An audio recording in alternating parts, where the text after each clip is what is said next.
तो दोस्तों राजस्थान में प्राइवेट स्कूल की मान्यता सेशन 2024-25 के लिए आवेदन प्रोसेस है वो शुरू हो चुकी है, एक नई स्कूल की मान्यता के लिए और स्कूल क्रमोन्नति के लिए।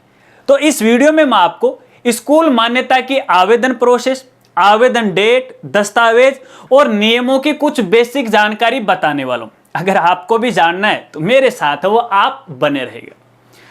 नमस्कार साथियों, मैं हूं आपका अपना साथी राजगुरु जी। तो दोस्तों, जो साथी राजस्थान में एक नई प्राइवेट स्कूल खोलना चाहता है या मान्यता लेना चाहता है कक्षा 1 से 5 तक या 1 से 8 तक, या फिर जिन साथियों के पास पहले से ही अपनी पुरानी स्कूल है, मान्यता है और वो अपने स्कूल को क्रमोन्नत करना चाहते हैं, स्कूल का नाम परिवर्तन करना चाहते हैं, स्थान या प्लेस परिवर्तन करना चाहते हैं, सोसाइटी परिवर्तन करना चाहते हैं, कोई अतिरिक्त माध्यम या मीडियम लेना चाहते हैं, कोई अतिरिक्त संकाय लेना चाहते हैं, कोई अतिरिक्त विषय लेना चाहते हैं, तो हर प्रकार की मान्यता की आवेदन प्रोसेस सेशन 2024-25 के लिए शुरू हो चुकी है और इसके लिए शिक्षा निदेशालय के द्वारा शॉर्ट नोटिफिकेशन है वो भी जारी कर दिया है। तो चलिए, सबसे पहले मैं आपको आवेदन डेट है वो बता देता हूं कि आप इसके लिए आवेदन फॉर्म कब से लेके कब तक भर सकते हो। तो दोस्तों, ये जो आवेदन फॉर्म है आप 18 अक्टूबर 2023 से लेके 31 मार्च 2024 तक ऑनलाइन है वो भर सकते हो। और इस बार शिक्षा निदेशालय के द्वारा आपको खूब समय दिया गया है, तकरीबन 5 महीने का समय दिया गया है और ये पहली बार हुआ है जो आपको इतना समय दिया गया। हालांकि हर बार देखने में ये आता है कि जो आवेदन शुरू होते हैं वो या तो फरवरी, मार्च या अप्रैल माह में वो शुरू होते हैं और इस बार तो भैया ये अक्टूबर में ही शुरू हो गए। खैर कोई बात नहीं, समय आपको खूब मिला है। समय रहते हुए आप अपने दस्तावेजों की पहले पूर्ति कर लीजिएगा, उसके बाद आपको आवेदन करना है। चलिए, अब यहाँ पे सबसे पहले एक नवीन स्कूल की मान्यता को लेके कुछ बेसिक जानकारी मैं आपको यहाँ पे बताता हूँ, लेकिन आगे बढ़ने से पहले एक और जानकारी मैं आपको देना चाहूंगा। देखिए, फिलहाल शिक्षा निदेशालय के द्वारा इन मान्यताओं को लेकर शॉर्ट नोटिफिकेशन जारी किया गया। इसमें केवल आवेदन के बारे में बताया गया, विस्तृत दिशा निर्देश है या नियम है फिलहाल जारी नहीं किए हैं, जल्द ही जारी हो जाएंगे। जैसे ही वो जारी होंगे, नया अपडेट आएगा तो आने वाली वीडियो के अंदर मैं आपको जरूर जानकारी दूंगा। यहाँ पे एक जानकारी और मैं देना चाहता हूँ। देखिए, यहाँ पे इनके जो नियम होते हैं, दस्तावेज होते हैं, उनमें कोई खास परिवर्तन नहीं होता है, कोई थोड़ा बहुत परिवर्तन होगा। थोड़ा बहुत परिवर्तन होगा तो उसकी जो जानकारी आने वाली वीडियो में मैं आपको दे दूंगा। इसके अलावा दोस्तों, यहाँ पे देखिए, अपने स्कूल से रिलेटेड जो भी इंफॉर्मेशन है, जो भी दस्तावेज है, या फिर अपने स्कूल से मान्यता से संबंधित जो भी नियम है, जो भी फॉर्मेट है, जो भी दस्तावेज है, उन सभी दस्तावेजों को मैंने पीडीएफ फाइल में तैयार कर रखा है। यदि आपको भी डाउनलोड करना है तो इसके लिए आप हमारी वेबसाइट पे विजिट कर सकते हो और हमारी वेबसाइट का नाम है www.rajgurji.com। यहाँ पे जाएगा, डाउनलोड कीजिएगा। हाँ, हमारे दस्तावेज की कुछ सामान्य सी फीस है वो रखी गई है फॉर सिक्योरिटी रीजन के लिए। तो ऐसे में यदि आपको आवश्यकता है, वीडियो में मैं जो जानकारी आपको दे रहा हूँ वो आपको समझ में नहीं आ रही है, तो उन पीडीएफ फाइल की आप मदद ले सकते हैं। बहुत ही बेसिक तरीके से है उसमें बताया गया है और जितने भी आपको आगे फॉर्मेट की आवश्यकता पड़ेगी उन सभी फॉर्मेट को मैंने पहले से ही तैयार कर रखा है। केवल आपको अपने स्कूल का नाम या फिर अपनी सोसाइटी का नाम ही लिखना, बाकी सब कुछ आपको बनाया बनाया मिलेगा। इसके अलावा दोस्तों, यहाँ पे एक जानकारी मैं आपको देना चाहूंगा। देखिए, यहाँ पे आज मैं ये वीडियो बना रहा हूं 10 अक्टूबर 2023 को। तो आज के बाद यदि कोई साथी स्कूल से रिलेटेड कोई भी पीडीएफ फाइल परचेज करेगा और उसमें यदि बाद में नियमों में या फॉर्मेट में किसी प्रकार का कोई परिवर्तन होता है, तो जो भी अपडेट होगा तो अपडेट की हुई फाइल आपको वाया मेल है वो भेज दी जाएगी फ्री ऑफ कॉस्ट। पहले आप जो डाउनलोड करोगे उसकी कॉस्ट तो आपको लगनी है, वो तो लगनी है यार, थोड़ा सा मेहनत है ना, आपसे वो ले रहा हूं, मैं भी मेरा खर्चा पानी वो निकाल लेता हूं, ठीक है ना, ज्यादा खर्चा नहीं। इसके अलावा इससे पहले यदि आपने फाइल परचेज की है तो भैया उसके लिए आपको कोई भी पीडीएफ फाइल है अपडेटेड है वो नहीं भेजी जाएगी। देखिए, अगर आप फिलहाल ये पीडीएफ फाइल डाउनलोड करते हो ना, तो इससे आपको काफ़ी समझने में फ़ायदा मिलेगा, काफ़ी कुछ तैयारी आप पहले से ही कर सकोगे। कोई परिवर्तन होगा तो ज़रूर मैं आपके लिए अपडेट है फाइल है वो जरूर करूँगा। खैर कोई बात नहीं, ये बेसिक जानकारी भी मुझे बताना जरूरी था। तो चलिए, सबसे पहले यहाँ पे 1 से 8 या 1 से 5 नवीन मान्यता के लिए बात करते हैं। तो दोस्तों यहाँ पे पहली बात तो मैं आपको यहाँ पे कहना चाहूंगा, जो भी साथी नवीन मान्यता लेना चाहता है तो मेरी राय में आपको 1 से 8 तक का आवेदन करना चाहिए, 1 से 5 नहीं करना चाहिए, क्योंकि यहाँ पे 1 से 8 और 1 से 5 लगभग एक जैसा ही यहाँ पे मामला रहता है, नियम एक जैसे ही है। खाम का खाई साल 1 से 5 करोगे, अगले साल कर्मोन्नत करोगे, फालतू में टाइम भी खराब होगा, समय भी बर्बाद होगा, पैसे भी ज्यादा खर्चे होंगे, तो ऐसे में 1 से 8 ही लगा दो ना, बार बार क्यों आवेदन कर रहे हो।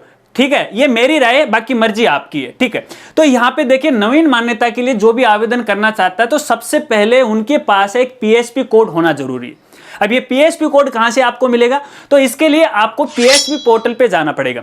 अपनी राजस्थान में प्राइवेट स्कूल का एक पीएसपी पोर्टल होता है, उस पे आपको जाके रजिस्ट्रेशन करना है, सोसाइटी, स्कूल और अपने मोबाइल नंबर डाल के बेसिक जानकारी डालना है, पीएसपी कोड आ जाएंगे, पासवर्ड आ जाएंगे। उसके बाद यहाँ पे ऑनलाइन एकीकृत एक पोर्टल है, उसके द्वारा आपको आवेदन करना है। अब जैसे ही आवेदन शुरू होंगे तो नई वीडियो आ जाएगी, जैसे वीडियो कंप्लीट हो जाएगी लिंक इसी वीडियो के डिस्क्रिप्शन में अपडेट कर दिया जाएगा, तब तक आप पुरानी वाली वीडियो की मदद वो ले सकते हैं। जो भी अपने स्कूल से रिलेटेड इंपॉर्टेंट वीडियो है, सभी वीडियो का लिंक आपको वीडियो के डिस्क्रिप्शन में मिल जाएगा। और इसके अलावा देखिए स्कूल से रिलेटेड मैं हर समय आपको जानकारी देता रहता हूं, तो आप YouTube पर जो आपकी समस्या वो लिखिएगा और लास्ट में भाई राजगुरु जी लिखिएगा, हमारी सारी वीडियो आपके सामने आ जाएंगी। देखिए आवेदन प्रोसेस है वो हर साल बदलती नहीं है, एक जैसी है, कोई थोड़ा बहुत परिवर्तन होता है, तो पुरानी वीडियो की आप मदद ले सकते हो, जान सकते हो। ठीक है, अब यहाँ पे देखिए जिन स्कूलों ने लास्ट ईयर भी 1 से 8 या 1 से 5 के लिए आवेदन किया था और किसी कारणवश उनको मान्यता नहीं मिली और इस बार वो फिर से आवेदन करना चाहते हैं, तो भैया उनको अपने पुराने पीएसपी कोड से ही आवेदन करना है। फिर से आपको नए पीएसपी कोड के लिए रजिस्ट्रेशन नहीं करना है, क्योंकि यदि आप दोबारा रजिस्ट्रेशन कर दोगे, कल को आपको मान्यता मिल जाती है, तो भैया आपके स्कूल के सोसाइटी के 2 पीएसपी कोड हो जाएंगे, जो बाद में आपके सामने एक बड़ी समस्या वो खड़ी कर सकते हैं। तो ऐसे में उन साथियों को कहना चाहूंगा, यदि आपने लास्ट ईयर आवेदन किया है तो पुराने पीएसपी कोड की मदद लीजिएगा, भूल गए हैं तो पीएसपी पोर्टल पे विजिट कीजिएगा, फॉरवर्ड कर लीजिएगा, वापस आ जाएंगे, या संबंधित डीओ ऑफिस से संपर्क कर लीजिएगा, वापस आ जाएंगे, उसी से आपको आवेदन करना। ठीक है, तो ये तो है नए स्कूल के लिए। अब यहां पे जो स्कूल कर्मोन्नत करना चाहता है 6 से 8, 9 से 10, 11, 12, मीडियम चेंज वगैरह वगैरह, तो देखिए इनको भी ऑनलाइन आवेदन करना है, एकीकृत पोर्टल के माध्यम से करना है। लेकिन जो भी साथी कर्मोन्नति के लिए आवेदन करना चाहते हैं उनको यहां पे खास जानकारी बताना चाहूंगा। देखिए आपका जो एकीकृत मान्यता पोर्टल है, उस पोर्टल पे सबसे पहले आपको अपनी स्कूल की जो पुरानी मान्यताएं जो अब तक आपको मिल गई, उन सभी मान्यताओं को आपको अपडेट करना पड़ेगा। मान्यताओं से रिलेटेड जो भी दस्तावेज हैं आपको ऑनलाइन अपलोड करना पड़ेगा। जब तक एकीकृत मान्यता पोर्टल को आप फाइनल लॉक नहीं कर पाओगे, तब तक आप या कर्मोन्नति के लिए आवेदन नहीं कर सकोगे। इस बात को आपको खास तौर पे ध्यान रखना है। तो पहले आप चेक कर लीजिएगा, नहीं पता है कि एकीकृत मान्यता पोर्टल पे है, कैसे डेटा चढ़ाया जाता है, कैसे लॉक किया जाता है, किन बातों को ध्यान में रखना है, इंपोर्टेंट वीडियो का लिंक वीडियो के डिस्क्रिप्शन में वो मिल जाएगा। तो ये आवेदन प्रोसेस की कुछ है बेसिक जानकारी। चलिए अब दस्तावेजों की बात करते हैं कि आपको किन किन दस्तावेजों की आवश्यकता वो पड़ने वाली है। हालांकि यहाँ पे दोनों ही प्रकार की नवीन और कर्मोन्नति के लिए लगभग एक जैसे यहाँ पे दस्तावेज होते हैं। जहां जहां परिवर्तन होगा वहां पे मैं हाईलाइट कर दूंगा। तो सबसे पहले तो आपके पास एक सोसाइटी का रजिस्ट्रेशन होना जरूरी है एक्ट 1958 के तहत। ठीक है, जिन्होंने पहले करवा लिया ठीक है, 2 साल से ज्यादा पुरानी आपकी सोसाइटी नहीं होनी चाहिए। 2 साल से ज्यादा है तो दोबारा नवीनीकरण है वो करवा लीजिएगा। नवीनीकरण भी ऑनलाइन होता है, कैसे करवाया जाता है, किस प्रकार करवाया जाता है, हमारी पीडीएफ फाइल में पूरी जानकारी दी गई है, देखना चाहते हो तो देख लीजिएगा। इसके साथ अपने जो भी सोसाइटी के सदस्य हैं उनकी मेंबर की लिस्ट आपके पास होनी चाहिए, संविधान आपके पास होना चाहिए। इसके अलावा आपकी कार्यकारिणी रजिस्टर के अंदर एक नवीन स्कूल की मान्यता या स्कूल कर्मोन्नति की एक बैठक कार्रवाई होनी चाहिए, ये दस्तावेज ही आपको चाहिएगा। इसके साथ साथ आपके स्कूल का एक यहाँ पे भवन सुरक्षा प्रमाण पत्र होना चाहिए, जो कि 3 साल से ज्यादा पुराना नहीं होना चाहिए। 3 साल तक का है तो मान्य होगा।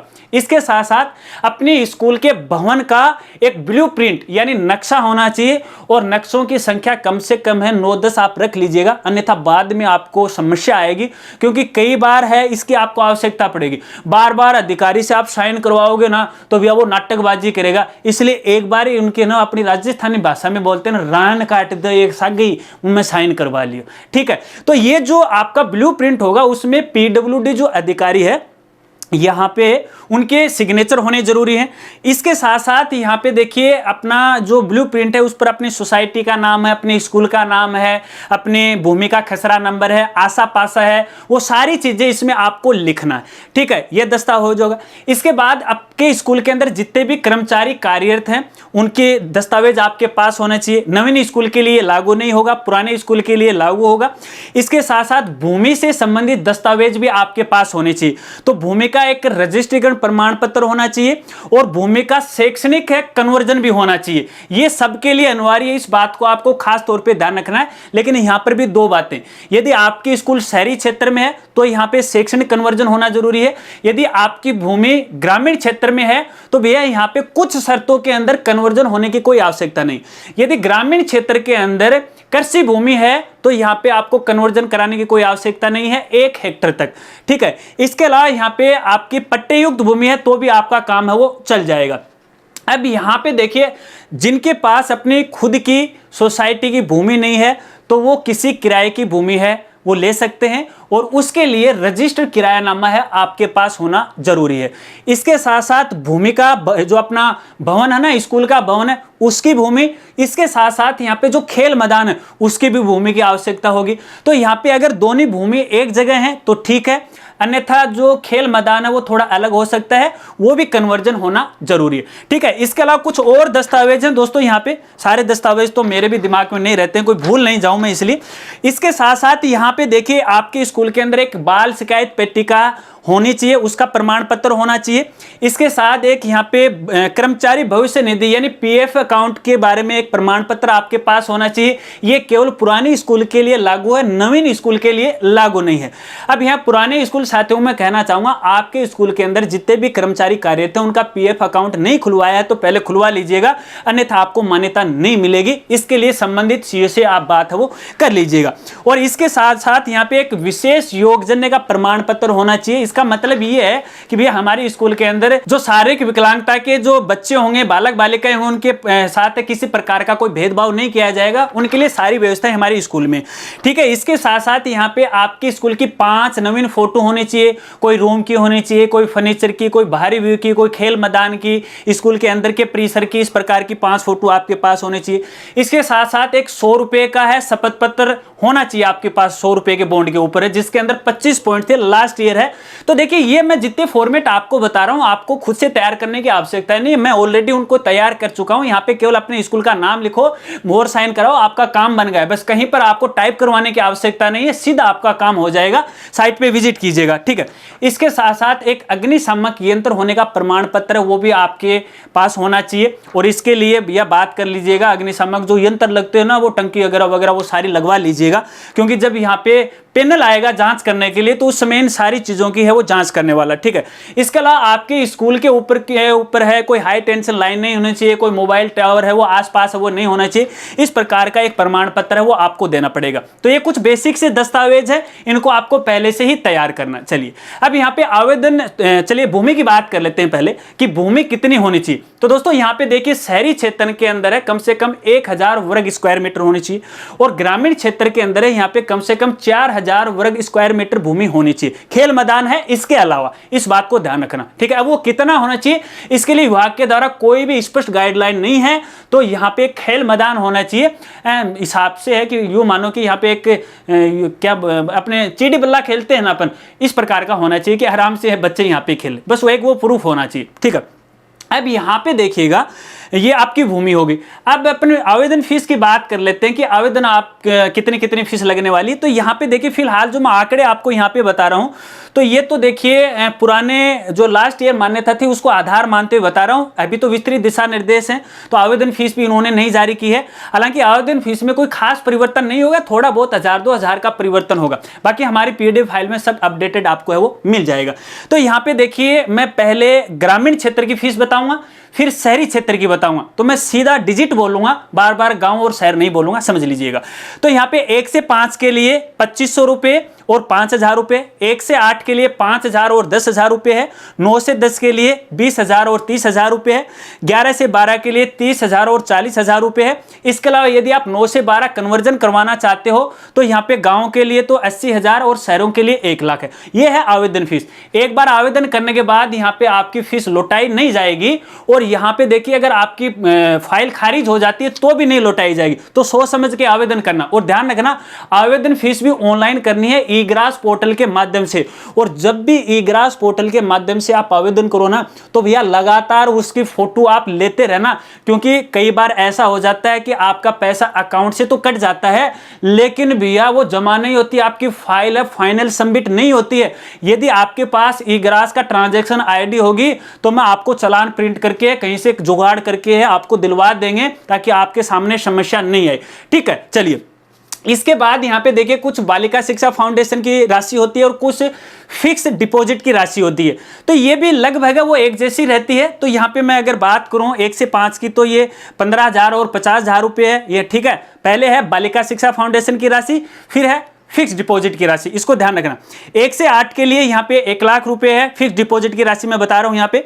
9 से 10 के लिए यहाँ पे 60,000 और 40,000 है और 3 लाख तक है। और इसके साथ 11 से 12 के लिए यहाँ पे भैया 1 लाख और 80,000 है। ठीक है, और फिर 3 लाख है, इस बात को ध्यान रखना है। और 9 से 12 के लिए यदि एक साथ आवेदन करना चाहते हो तो फिर तो भैया आपको फिक्स डिपॉजिट के रूप में है 3 लाख रुपए है, बालिका शिक्षा फाउंडेशन के रूप में आपको 3 लाख रुपए वो देने पड़ेंगे। तो ये आवेदन फीस है। ठीक है दोस्तों, तो ये कुछ बेसिक जानकारी मैंने आपको यहाँ पे बता दी है।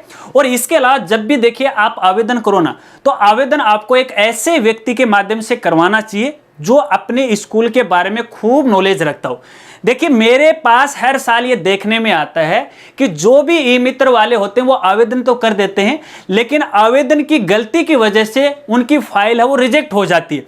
तो ऐसे में भैया बड़े ही सावधानी पूर्वक, यदि आपको खुद को नॉलेज है तो खुद उनके पास आप बैठिएगा, अगर आपको नॉलेज नहीं है तो कोई कोऑर्डिनेटर रख लीजिएगा इस चीज के लिए, या फिर जो जिनको भी जानकारी है सावधानी पूर्वक नियमों को पढ़ते हुए आपको दस्तावेज जानकारी आपको यहाँ पे भरना है। ठीक है, चलिए इसके अलावा एक खास जानकारी मैं आपको यहाँ पे देना चाहूंगा। चलते चलते यहाँ पे वीडियो काफी लंबी हो गई है। जो भी कर्मोन्नति के लिए आवेदन करने जा रहे हो, जिन स्कूलों को 1 से 8 मान्यता मिली हुई है, अब वो 9 से 10 मान्यता लेना चाहते हैं या फिर पहले 9 से 10 मिली हुई है और 11-12 की लेना चाहते हैं, तो अपने स्कूल का नाम है वो चेक कर लेना। यहाँ पे आपको यदि आप सेकेंडरी कर्मोन्नति करना चाहते हैं तो सेकेंडरी जरूर लगाना, SR आप लगा सकते हैं। 11वीं-12वीं के लिए तो सीनियर सेकेंडरी आप जरूर लगाना, क्योंकि बाद में PSP पोर्टल पे ये नाम भी चेंज नहीं होगा। ये जानकारी आपको कोई नहीं बताएगा क्योंकि ये इंटरनल चीज होती है, और मेरा तो हमेशा ये उद्देश्य रहता है कि आप सबकी मदद हो ताकि आपको किसी प्रकार की कोई परेशानी नहीं। इसके अलावा दोस्तों यदि आप ये चाहते हैं कि राजगुरु जी के द्वारा मैं अपनी स्कूल की मान्यता का आवेदन करूं, तो देखिए हमारी जो टीम है इसके लिए आवेदन कर सकती है जो मेरी देखरेख में होगी। तो यहाँ पे देखिए अगर आप मेरे द्वारा आवेदन करवाना चाहते हो तो इसके लिए आप मुझे जो पर्सनल मेल कीजिएगा, और अपने जो कॉल सपोर्ट है, देखिए अगर मेरे से कोई साथी कॉल पे बात करना चाहता है तो कॉल सपोर्ट से भी कर सकता है, वो थोड़ी सी पेड है ये, क्योंकि ये सबके लिए नहीं होती है, जिनको खास जरूरत है केवल उन्हीं के लिए होती है। तो इसके लिए हमारे चैनल की मेंबरशिप आपको लेना पड़ेगा। मेंबरशिप के लिए आपको हमारी वेबसाइट पे विजिट करना, ध्यान रखना वेबसाइट पे विजिट करना है, अपने चैनल की मेंबरशिप नहीं लेनी है, क्योंकि चैनल के सब्सक्राइब बटन के आगे ज्वाइन बटन लिखा हो उसकी मेंबरशिप नहीं लेनी है, आपको वेबसाइट पे विजिट करके लेनी है। तब आप वहां पे लेोगे ना तब मैं आपके लिए सपोर्ट करूंगा। जो मेरे से आवेदन करवाना चाहता है तो उसकी जो भी हमारा चार्ज होगा टीम का उचित चार्ज आपसे लिया जाएगा, और जितने भी जो दस्तावेज होंगे ना वो हमारी तरफ से आपको तैयार करके जाएंगे। फिर यहाँ पे जो भी आपके साइन हो रहा है आपकी तरफ से प्रिंट आउट करके वापस हमें आपको समय रहते हुए भेजना पड़ेगा, ठीक है ना। अगर समय रहते आप नहीं भेजोगे तो भैया हम इसका आपका सहयोग नहीं करेंगे। तो जो भी हमारा चार्ज होगा वो आपको मेल के जरिए है वो बता दिया जाएगा। और लोग तो भैया इतने पैसे दे देते हैं और फिर उनका काम भी नहीं बनता है, आवेदन करने में गलतियां रह जाती हैं। तो मैं नहीं चाहता कि आपके पास या आपके साथ इस प्रकार की कोई गलती रहे। तो अगर जो साथी मेरे से करवाना चाहता है वो मुझसे संपर्क कर लीजिएगा। इसके अलावा मान्यता से रिलेटेड जो भी नए अपडेट आते रहेंगे तो आने वाली वीडियो के अंदर मैं आपको जरूर जानकारी दूंगा। हमारे जितने भी सोशल मीडिया प्लेटफॉर्म है, ट्विटर है, इंस्टाग्राम है, टेलीग्राम है, अपना व्हाट्सएप चैनल है, अपना फेसबुक पेज है, सब पर आपको समय समय पर जानकारी देता रहूंगा। तो उन पर भी आप विजिट कर सकते हैं। अगर वीडियो जानकारी जानकारी आपको अच्छी लगी हो तो वीडियो को लाइक कीजिएगा और अपने दोस्तों के साथ वो शेयर कीजिएगा। और बड़ी जल्दी बोल रहा हूं, कंठ भी दर्द करने लग गए हैं भैया, क्योंकि कम समय में ज्यादा जानकारी आपको देनी है। और कोई सवाल है तो कमेंट करके वो बता दीजिएगा। तो मिलते हैं फ्रेंड्स अगली एक नई वीडियो के साथ, तब तक के लिए जय हिंद, जय भारत।